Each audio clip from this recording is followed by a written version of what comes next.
Hi sir. Hi. Sir ఇప్పుడు phone tapping issue అనేది నడుస్తుంది కాబట్టి ఈ ఇష్యూలో ఎక్కువగా కేసీఆర్, కేటీఆర్, హరీష్ రావు గారికి మెయిన్గా ఉంది. సో దీనికి సంబంధించి రాజ్యాంగాన్ని మిస్యూజ్ చేస్తున్నారని, సో ఇప్పుడు మనకి ఎలక్షన్స్ కూడా వాటికి సంబంధించి రద్దు అయ్యే అవకాశం ఎక్కువగా ఉందని అంటున్నారు. దాని గురించి అంటే ఒక నేషనల్ పార్టీ ఇలా ఎలక్షన్ కమిషన్ నుంచి రద్దు చేసే అవకాశం ఉందంటారా? ఇలా చేయడం కరెక్టేనా? నిజంగా అలాగే కానీ పర్సనల్ క్యారెక్టర్లు పెట్టి రద్దు చేస్తే ఒక 2% ఉంటారు మిగులుతారు. ఇప్పుడు ఆల్రెడీ గెలిచిపోయిన వాళ్ళు ఓకే, బొడిగారి పార్టీ కానివ్వండి, ఇక్కడ పార్టీ కానివ్వండి, కాంగ్రెస్ పార్టీకి ఎక్కడ కూడా 90% క్రిమినల్సే ఉంటారు. వాళ్ళ యొక్క రికార్డును బట్టి, క్రిమినల్ రికార్డును బట్టి వాళ్ళకి కానీ ఎలక్షన్ కమిషనర్ సీట్లు ఇవ్వకుండా రద్దు చేసేటట్టయితే అవి ఏవీ జరగవు. వీళ్ళు దేర్ టాల్ పీపుల్ అంటే ఇవన్నీ ఓన్లీ అన్ప్రూవెన్ ఫ్యాక్ట్స్, ప్రూవ్ చేయబడినాయి.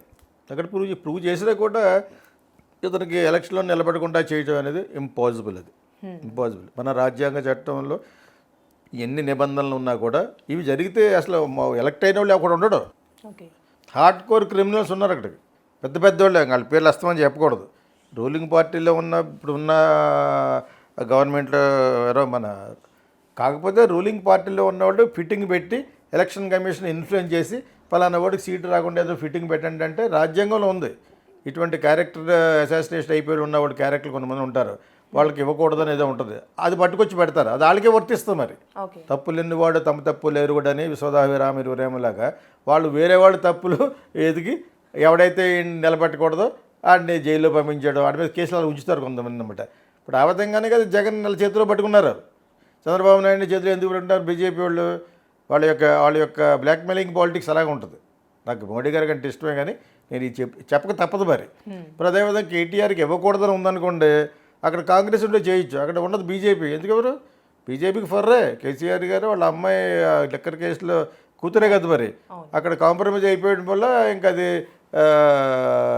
వాళ్ళ చేతుల్లో గెలిపారు. బీజేపీ క్యాండిడేట్లే వీళ్ళు, కేటీఆర్ను కేసీఆర్ గారు పెద్ద ఆయన అయిపోయారు కాబట్టి వాళ్ళ అబ్బాయికి ఇస్తారు. ఇప్పుడు కొంతమంది ఇప్పుడు ఇంపాసిబుల్. అది అక్కడ కానీ కాంగ్రెస్ ఉండి వీళ్ళు ఇంకా బీజేపీ తరపున అయితే వీళ్ళు మనుషులు అయితే అప్పుడు వీళ్ళకి రాకుండా చేస్తారు. ఎందుకంటే కాంగ్రెస్ ఇచ్చింది సెపరేట్ స్టేట్, కానీ కాంగ్రెస్ని డిచ్ చేశాడు కేసీఆర్ గారు. ఒడ్డు దాటిన దాటి తెడ్డు చూపించాడు అనమాట. అదేవిధంగా ఒడ్డు దాటిన దాటి తెడ్డు చూపిస్తున్నాడు అంటే టా అని. ఆ విధంగా తెలంగాణ ఇచ్చేసిన తర్వాత తెడ్డు చూపించాడు అని ఎవరో కేసీఆర్ గారు. సో అదేవిధంగా ఆయన చాలా మందికి తెడ్లు చూపించాడు. ఒక దళితుడిని చీఫ్ మినిస్టర్ చేస్తాను చేయలేదు. ఇంకా అలా 10 సంవత్సరాలు ఊరుకున్నారు, 11వ సంవత్సరం ఊరుకోలేదు మొన్న ఎలక్షన్లో. అదే మీకు ప్రజలు, తెలంగాణ ప్రజలు కూడా మరి వాళ్ళు తెలుసుకుంటారు కదా. ఆ విధంగా ఇప్పుడు మళ్ళీ ఆ పొరపాటును జరగకుండా చేయడానికి కొత్త నీరుని తీసుకురావడంలో కేసీఆర్ గారు కాకుండా వాళ్ళ అబ్బాయిని పట్టుకొస్తారు. అదంతా ఇప్పుడు మీకు అతనికేం ఈ చిన్న ఫోన్ ట్యాపింగ్లు అమ్మాయిలు చెప్తేనే యుక్త వయసులో ఉన్న వాళ్ళకి అమ్మాయిలు లేకపోతే ఇంకెవరికి ఉంటారు? ముసలి ఉంటారా? అని చేత అవి చెప్తే అతని మీద ఇంకే బ్యాడ్ ఏం లేదు. కేటీఆర్ మీద బ్యాడ్ ఏముంది? అందరూ సంపాదించుకుంటారు, అందరికీ అన్నింటిలోనూ పార్ట్నర్షిప్ ఉంటుంది, ప్రతి చీఫ్ మినిస్టర్కి ఉంటుంది బెనామీ పేర్లు, అలాగే వాళ్ళకే ఉంటుంది. అవి ఎవడు ప్రూవ్ చేయలేడు. ఇతని యొక్క క్యారెక్టర్ టెలిఫోన్ ట్యాపింగ్ల గురించి అది కూడా ప్రూవ్ చేయబడిన వాటి గురించి ఆయనే చేసాడని అర్థం ఏంటి? డైరెక్ట్గా ఆయన కూర్చొని పెట్టలేదు కదా, ఆఫీసర్లు పెట్టారు, ఇలా ఆఫీసర్ సస్పెండ్ చేస్తారు, ఫినిష్. ప్లస్ ఏమో అక్కడ రూలింగ్ పార్టీ వాళ్ళకి ఎవరు కావాల్సిన వాళ్ళు కేసీఆర్, కేటీఆర్ వీళ్ళందరూ కూడా రూలింగ్ పార్టీ బీజేపీకి కావాల్సిన వ్యక్తులు. రేపు పొద్దున వాళ్ళు వచ్చినా కూడా వీళ్ళకి ఇక్కడ ధర్మపురి వీళ్ళందరూ ఉన్న వీళ్ళని కలిపేస్తారు. అదే మీకు షేర్ చేసుకుంటారు కొన్ని మినిస్ట్రీస్ స్టేట్ గవర్నమెంట్లో. ఇది జరుగుద్ది యాక్చువల్గాను. But KTR will be the heading the government మళ్ళీ వస్తే. ఇదంతా హైపోథెటికల్. ఇదంతా రేవంత్ రెడ్డి గారు ఓడిపోయి అన్నీ చేస్తేనే. అసలు రేవంత్ రెడ్డి గారే మళ్ళీ బీజేపీకి వెళ్ళిపోవచ్చు. ఎవడు చెప్పగలడు? కాంగ్రెస్ అక్కడ పోయింది, చాలా స్టేట్లో పోయింది, ఇక్కడ పోయింది అనుకోండి, కర్ణాటక పోయింది అనుకోండి, అప్పుడు రేవంత్ రెడ్డి తెలుగుదేశం నుంచి ఇక్కడ జంప్ చేయలేదు కాంగ్రెస్లోకి. అదేవిధంగా ఇప్పుడు ఇక్కడి నుంచి మళ్ళీ బీజేపీకి వెళ్ళిపోతాడు, యూనియన్ మినిస్టర్ ఇస్తారు.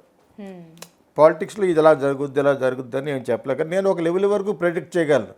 దేవుడు నాకు ఏదో ఒకటి ఇచ్చాడు, ఒక ఇంట్యూషన్ ఇచ్చాడు, సైకీ పవర్ ఇచ్చాడు అనమాట. దాని గురించి చెప్తూ ఉంటాను. ఓకే, నేను చెప్పిందే జరుగుద్ది. నేను ఎప్పటి నుంచో అన్నాను పవన్ కళ్యాణ్ని జగన్ని కలిపేస్తారని చెప్పేసి. అది జరగవచ్చు. వాళ్ళ స్ట్రాటజీలు నాకు కొన్ని తెలుస్తూ ఉంటాయి. సో ఆ విధంగా ఇక్కడ కాంగ్రెస్ పోతే బీఆర్ఎస్ వస్తే విత్ ద సపోర్ట్ ఆఫ్ బీజేపీనే వచ్చినట్టు లెక్క. వాళ్ళకి షేర్ చేస్తారు ఇక్కడ మినిస్ట్రీస్ అవిని చేసి KTR will become chief minister అని నా ఉద్దేశం. అతను సీట్కి ఎందుకు ఎక్స్ట్రా పెడతారు? రూలింగ్ పార్టీ వాళ్ళు ఉన్నంతసేపు వీళ్ళకి ఏమీ అవ్వదు. రూలింగ్ పార్టీ బీజేపీ ఉన్నంతసేపు వరకు కేసీఆర్ ఫ్యామిలీకి ఏ ఢోకా ఉండదు. అది అగ్రిమెంట్. అది ఎందుకు అలాగే ఎందుకు అయిపోయారు? లాస్ట్ ఎలక్షన్లో ఓడిపోవటం ఒకటిని, ఆ లిక్కర్ కేసు అంతకంటే కొన్ని వేల కోట్ల కేసులు ఉంటాయి, కానీ ఆ చిన్న కేసులో దొరికిపోవడం వలన ఆయన ఓన్ డాటర్ వలన బ్యాడ్ అయ్యారు. అక్కడే ఆయన డిసార్టర్ అయిపోయాడు అనమాట. హృదయం కొంచెం బ్రేక్ అయింది కేసీఆర్ గారికి. యాక్చువల్గా తన కూతురు వలన అయింది. కూతురు కూడా కావాలని దొరికిపోలేదు కదా, వాళ్ళు అలా ఇరికించారు. వాళ్ళు చాలామంది ఉన్నారు, మిగతా వాళ్ళందరూ అప్రూవల్గా అయిపోయారు. ఈ అమ్మాయి అప్రూవల్గా అవ్వకుండా కేసీఆర్ పెద్ద వెరీ బిగ్ లీడర్ కాబట్టి దొరికిపోయింది. దొరికిపోయించారు ఇతన్ని, ఈవిడ్ని, కేజ్రీవాల్ని, మనీష్ సిసోడియాని, వాళ్ళందరికీ ఎందుకు పెట్టారు? వాళ్ళ యొక్క టు టార్నిష్ దేర్ ఇమేజ్. నాకు చెప్పాను కదా, వాళ్ళ యొక్క ఇమేజ్ని దెబ్బకొట్టడం కోసం. ఇక్కడ కేసీఆర్ గారి ఇమేజ్ని దెబ్బకొట్టడం కోసం ఒక అమ్మాయిని, కవితను పాపం బలి చేశారు. ఆ అమ్మాయికి ఇన్ని రోజులు ఉండి నన్ను ఎందుకు బయటకు బయట చేయలేదని కోపం ఆవిడకి ఉంటుంది మరి. సో దాంతో మనం ఏదో చిన్న జర్కిచ్చింది ఫాదర్కి. అందరు మళ్ళీ ఒకటే. కేసీఆర్ మాట జవజాడేస్తుందా? చేయగలదా? కేసీఆర్ని కాదని వెళ్ళది చేయగలదా? ఆయన అలా ఉందని చెప్పి వీళ్ళ యొక్క అందం కేటీఆర్కి కానీ, ఆయనకి కానీ, హరీష్ రావు కానీ, వీళ్ళందరికీ ఇప్పుడు యాజ్ లాంగ్ యాజ్ కేసీఆర్ ఈ స్ట్రాంగ్, దెన్ ఓన్లీ వాళ్ళు ఆయనకు ఒకసారి ఆయన తప్పుకుని ఏమైనా అయిందనుకో వీళ్ళ విచ్ఛిన్నం అయిపోతుంది. They will become separated. అదేంటప్పుడు అన్నా లేదు, చెల్లి లేదు, అందరూ వెళ్ళిపోతారు. ఆయన ఉన్నంతకాలం they will be like that. అది జరగదు. ప్రజలు కూడా ఇష్టపడరు అలాగా. No, never. ప్రజలు అసలు ఇష్టపడరు యాక్చువల్గా. సో ఆ విధంగా ఇవన్నీ తెలిసిన వ్యాఖ్యలు. వాళ్ళ సీట్లు రాకుండా చేయబెట్టి వాళ్ళకి election commissioner and CBI, the whole thing is system is in their hands.